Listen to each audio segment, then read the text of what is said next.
Here's a good old-fashioned recipe for meatballs and spaghetti. Please subscribe to my channel, ring the bell, and give it a thumbs up, and you will be notified of my next upcoming video.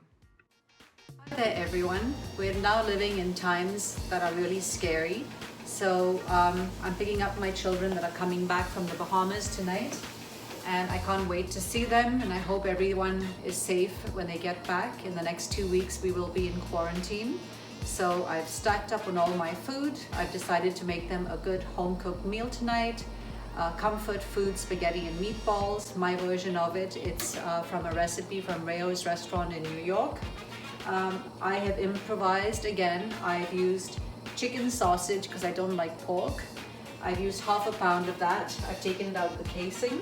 I've used 1 pound of turkey meat because it's lean, half a pound of extra lean ground beef. I'm going to mix it all together. I'm going to add 1 cup of fresh ground breadcrumbs, about half a teaspoon of pepper, half a teaspoon of nutmeg, about a teaspoon of salt, a cup of grated Parmesan cheese. I'm going to just mix it all in here. I might add just a little bit more cheese to it. This is the Parmesan Romano. And to my mixture, I'm going to add 1 egg.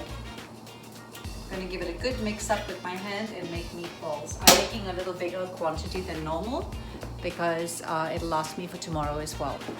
I'm going to add a 1/4 cup of chopped parsley, fresh, to my mixture.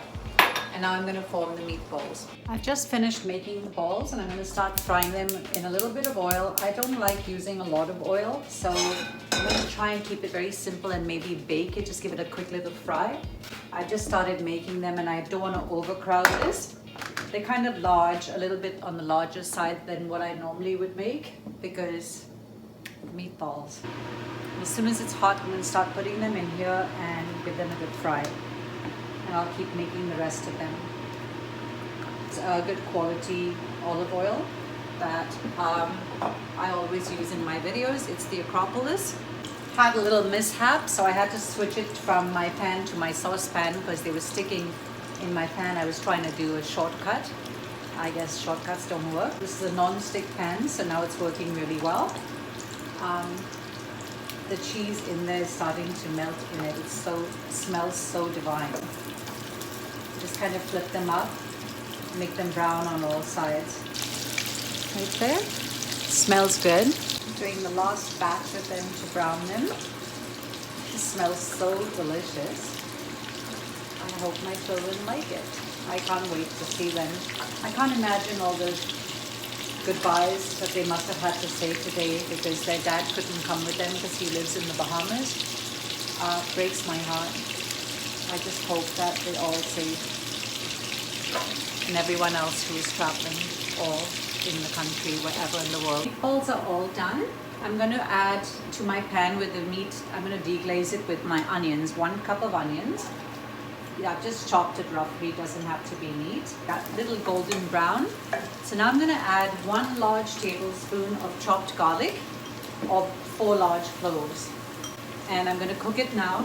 The reason I put it in now and not earlier is because garlic burns, so I don't want it to burn. I'm going to saute this and for about 2 minutes. When that's done, I'm going to add a cup of good red wine. I used Cab, but you can use any wine.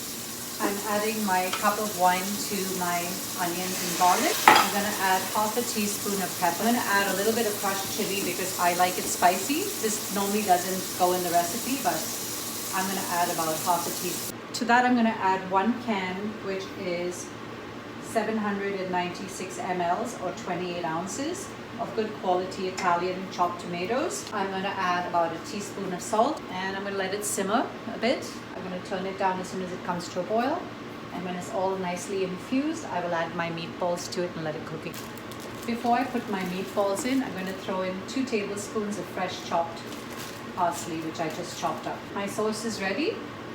It's been cooking for about 5 minutes, 7 minutes. I'm going to add all my meatballs to it and let it simmer for another 10 minutes. This is my simple meatballs and the spaghetti is all ready to go. When I pick up my kids, I'm going to turn off the stove and I'll warm it up when I get back and the spaghetti is all ready to go. Meatballs, Rao'S style. with spaghetti. And here's my finished product. Gigantic meatballs on spaghetti sprinkled with Parmesan cheese. They're absolutely delicious and tender, and I hope you guys enjoy. Thanks for watching.